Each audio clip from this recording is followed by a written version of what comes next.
Hola a todos, bienvenidos a una sesión más de nuestro curso sobre lógica y filosofía de la lógica aquí en el Pensamiento en Llamas.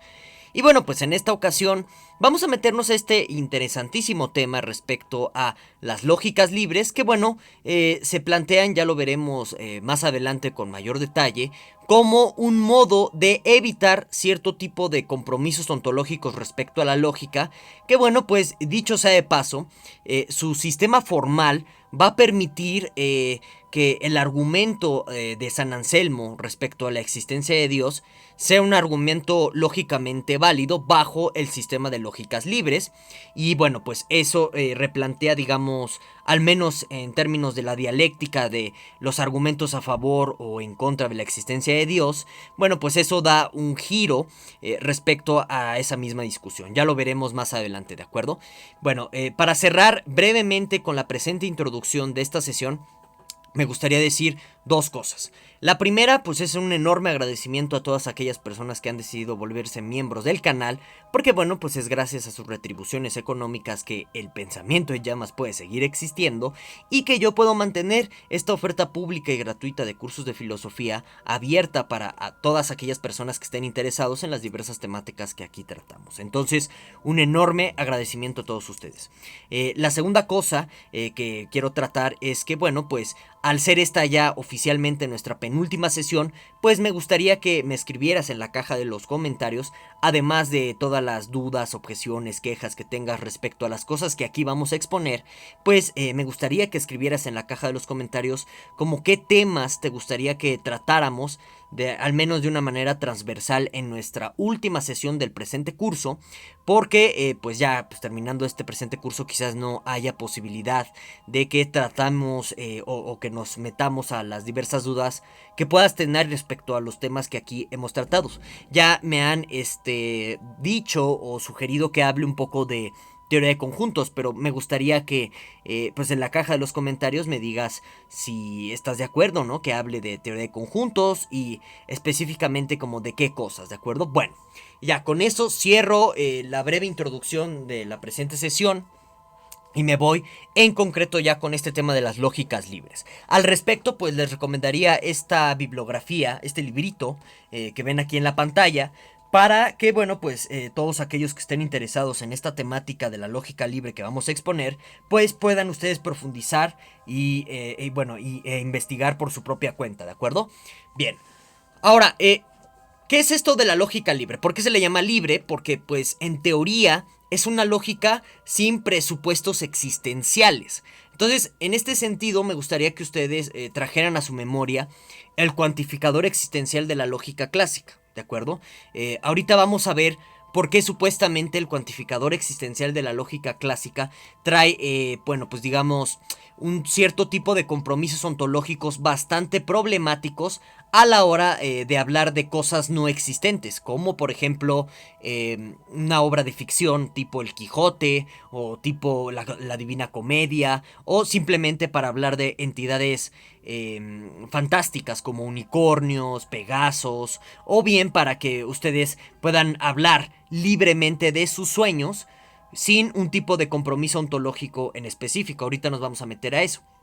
Entonces, en este sentido, pues evidentemente la lógica libre se está diseñando como un sistema formal primordialmente para que ustedes puedan hablar de este tipo de cosas que les menciono.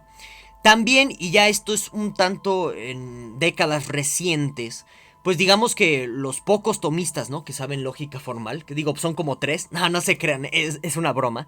Pero digamos que algunos tomistas que saben un poquito de lógica, axiomática, matemática, bueno, pues han intentado utilizar el tema de las lógicas libres para al menos validar el argumento ontológico, así denominado por Kant, de Anselmo de Canterbury respecto a la existencia de Dios.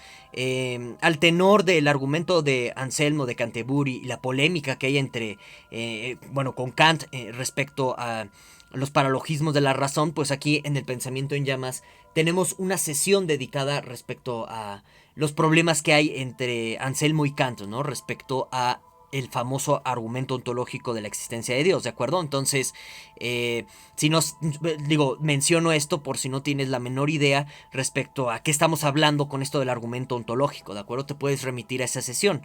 Bien, entonces, en este sentido, lo que vamos a revisar a continuación es la propuesta original de Lambert del 67 respecto a este sistema de lógica libre, ¿no? Bueno, pero deteniéndonos por un momento antes de que nos metamos como tal a la innovación en la sintaxis y en el vocabulario, pues cuestionémonos, por ejemplo, por qué se dice o se cree que la lógica clásica respecto al cuantificador existencial tiene compromisos ontológicos que de pronto no nos permiten hablar de cierto tipo de entidades que pertenecerían al reino de la ficción o que pertenecerían al mundo de nuestros sueños o al mundo de la literatura, ¿bien? Entonces, piensen en la oración que tienen aquí en la pantalla, ¿no? Como una oración del estilo, ¿sabes qué? Pues no existen los unicornios en la Tierra, ¿de acuerdo? ¿Cómo se formula, cómo se, perdón, cómo se formaliza, cómo se formaliza en lógica clásica una oración como esta aquí en la pantalla? Pues se formalizaría de la siguiente forma. Diríamos, existe un X tal que no es el caso que ese X tiene la propiedad de ser unicornio y la propiedad de estar en la Tierra.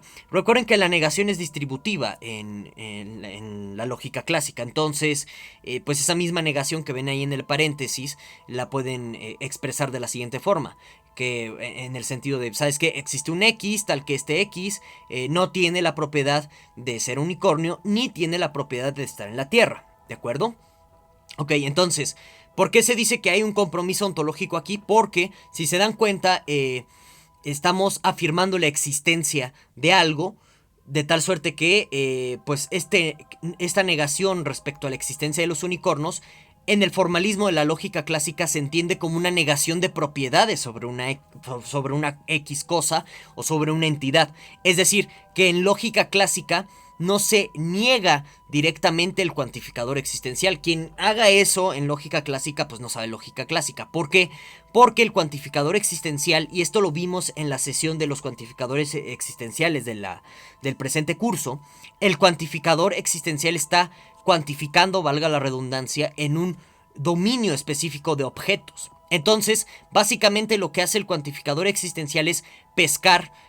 Imaginen ustedes un conjunto como si fuera una pecera, y lo que hace el cuantificador existencial es aventar una pequeña caña de pesca a esta pecera, de tal suerte que las propiedades, o sea, lo que ustedes ven en el paréntesis, es como el cebo para atraer al pez que tú quieres capturar. Y entonces, en este sentido, cuando tú niegas en lógica clásica, básicamente lo que estás haciendo es negar propiedades. Jamás se niega el existencial, ¿bien?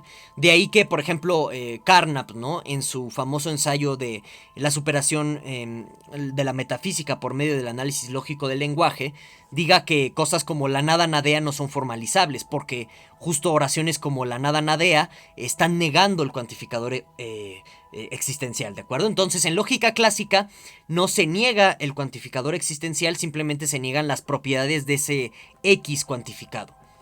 Entonces, se dice que hay un compromiso ontológico en el uso de los cuantificadores existenciales porque, en pocas palabras, lo que haces es afirmar esa existencia de X negando que tenga las propiedades predicadas. En este caso, de los unicornios en la Tierra, estamos afirmando que sí existe un X, pero estamos diciendo que no tiene la propiedad de ser unicornio ni la propiedad de estar en la Tierra. ¿De acuerdo? Entonces aquí hay un compromiso ontológico que de pronto choca con lo que estamos afirmando en primer plano o en primer término respecto a la oración original que tenemos aquí en la pantalla. En la oración original queremos decir que no hay algo así como ese X, mientras que nuestro formalismo lógico clásico de primer orden, con cuantificadores, sí nos termina afirmando que existe ese X o esa cosa, simplemente niega las propiedades predicadas a esta cosa o a este X. Entonces digamos que la gente que está a favor de las lógicas libres no les gusta eso, no les gusta que la lógica clásica dé por sentado o te orille a comprometerte ontológicamente con cosas que en primer término o en primer plano, dentro de nuestro lenguaje natural o de nuestro lenguaje coloquial, pues no hay ese tipo de compromisos ontológicos de forma tan evidente, ¿de acuerdo? Entonces esa es la motivación. Y bien, lo que dicen los lógicos libres es lo siguiente. Noten ustedes que aquí el cuantificador, al ser cuantificador, pues no es algo que se predique de las cosas, no es una propiedad de objetos. Entonces lo que dice lógico libre es, ¿sabes qué? Considerar a la existencia como una propiedad de las cosas es algo que casa mejor con nuestro lenguaje coloquial. Y entonces aquí abajo en la pantalla donde dice LF, simplemente lo que hace el lógico libre es tomar el existencial como un predicado y decir, mira, esta oración se debe formalizar así. Y entonces una oración del estilo no existen los unicornios en la tierra se formalizaría diciendo, mira, si existe un X, o bueno, más bien, si hay una cosa con la propiedad de ser unicornio y hay otra cosa con la propiedad de estar en la tierra, entonces esa cosa existe.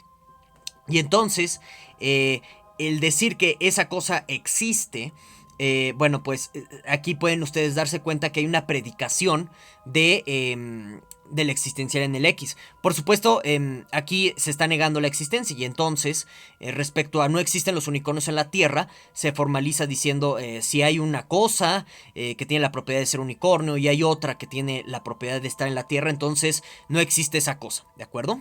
Así es como se leería correctamente, ¿bien? Bueno, entonces, básicamente, en comparación con la sintaxis clásica, aquí la única modificación que tendríamos a nivel de la sintaxis de la lógica libre es que cambia la regla de la eliminación del existencial, ¿de acuerdo? Aquí la pueden ver ustedes en pantalla. Cuando nosotros tengamos un existencial dentro del cálculo de la forma que ven aquí, donde se dice que existe un X, tal que para ese X la misma X tiene la propiedad P y tiene la propiedad P', bueno, lo que nos dice la regla de la eliminación del existencial es que puedes quitar ese existencial y concluir sin ningún problema, según esta regla de cálculo, que pues hay una A que tiene la propiedad P y esa misma A tiene la propiedad P'. Entonces, si hay eso, pues puedes decir que esa A existe, ¿de acuerdo?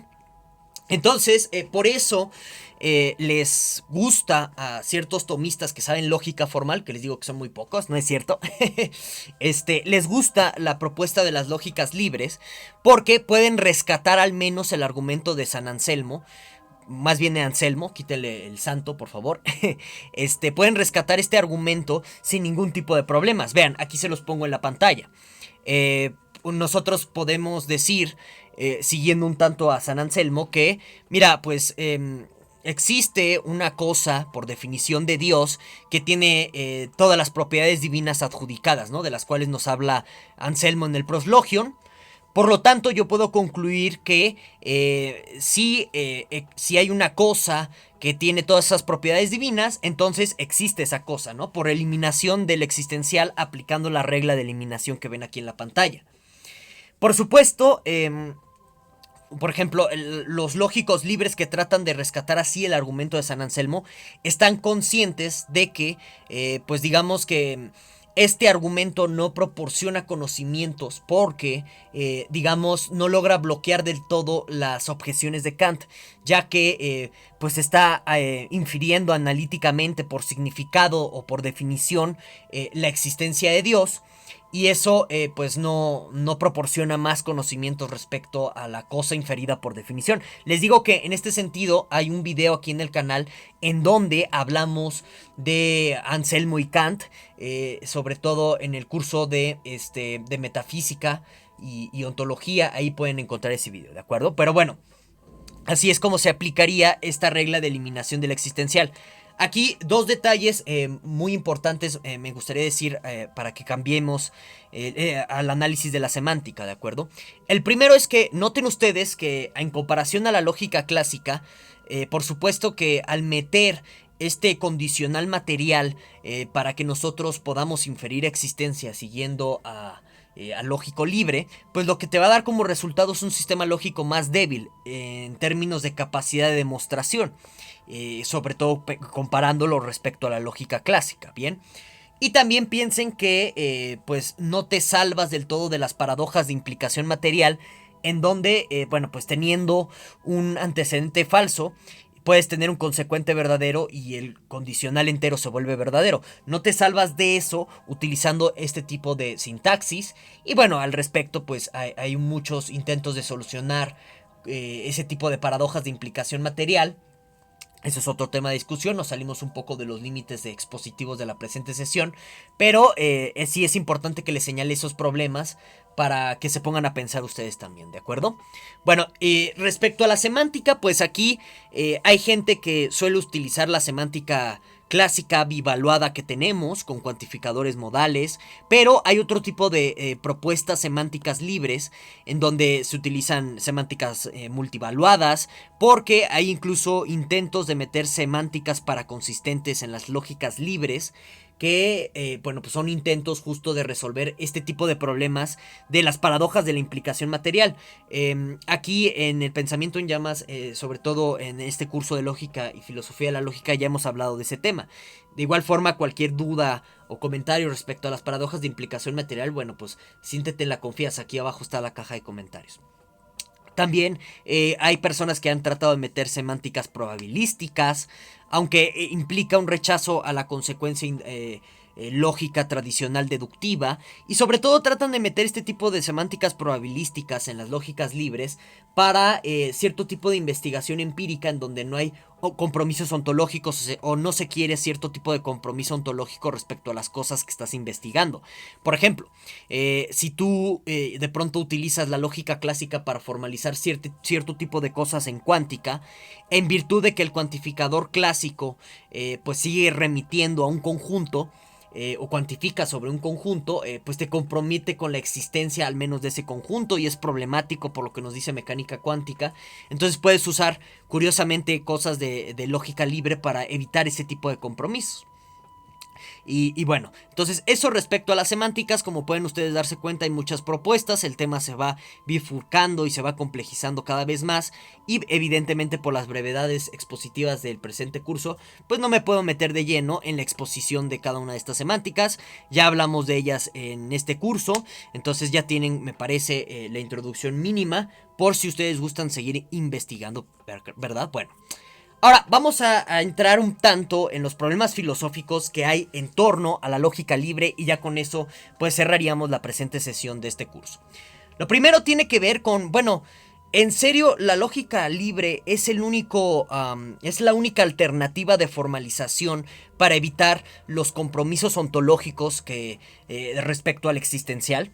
Porque, por ejemplo, podríamos de pronto optar por otro tipo de negación, que justo este otro tipo de negación evita de pronto como afirmar la existencia de cosas y predicar cierta propiedad de estas mismas cosas un tanto a la ligera. Como por ejemplo las negaciones intuicionistas. Una negación intuicionista lo que te va a terminar por hacer es restringir el uso del existencial a cierto tipo de entidades donde solamente puedas dar una demostración de ellas. Entonces, bien, yo podría, en lugar de quitarme el cuantificador existencial clásico que yo tengo, pues introducir una conectiva intuicionista, una negación intuicionista, perdón, y en este sentido evitar tener un compromiso ontológico tan a la ligera.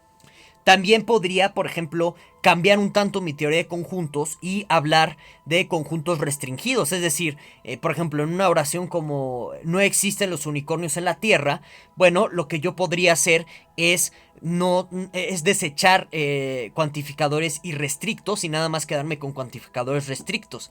De esto ya hablamos en otras sesiones. Un cuantificador restricto es aquel que nada más va a caer bajo cierto tipo de conjuntos de dominio, que no necesariamente implica hablar de todas las cosas, y uno los va seleccionando. En este caso pues caería el conjunto, por ejemplo, de los animales físicos reales, ¿no? Entonces es el conjunto, y en ese sentido tú podrías ir restringiendo así el existencial para no tener un compromiso ontológico tan a la ligera. Otra cosa que podríamos aquí preguntarnos es, oye, ¿y por qué no analizamos el uso del lenguaje? ¿Por qué? Porque de pronto hay muchas maneras de hablar de la existencia de las cosas, que no parece que todas sean...